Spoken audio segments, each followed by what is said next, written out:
Well, Matthew is a close friend of mine.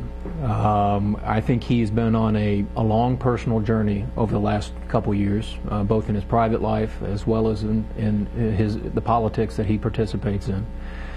This war is a complicated and difficult one, and it brings out emotions in people from both sides of the aisle, even those who work closely for the president. And the president respects his position. Obviously, we disagree with him as far as him being too insular or bringing you're suggesting he's having some kind of personal problems, and this is just what no, I think as expressed in the paper that he himself has acknowledged that he's going through a lot of personal turmoil, but also he has a son who is soon to be deployed to Iraq. That can only impact a parent's mind as they think through these issues.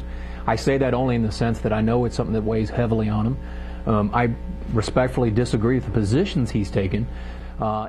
I don't know Matthew Dowd. I wish I did. I have heard nothing but fabulous things about him over the years. I know people are very fond of him.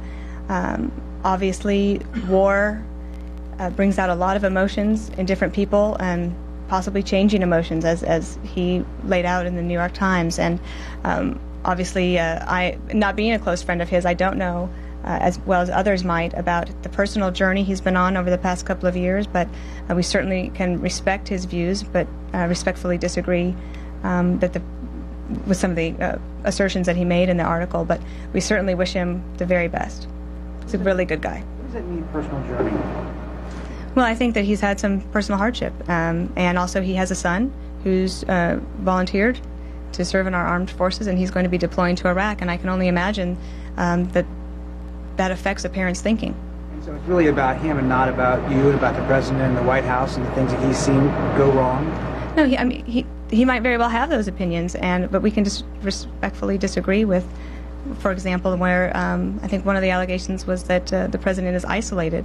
But I think even many of you in this room have said increasingly the president has been listening to a lot of different voices and dissenting opinions, and we certainly did that in the Iraq review on the way towards the president's new policy that he announced on January 10th. This phrase personal journey, which was used yesterday as well on television, it seems to be implying that it's really all about him. It has nothing to do with any legitimate disagreement with the White House. No, I think he has a legitimate disagreement, but I also know that that he has had some personal hardship.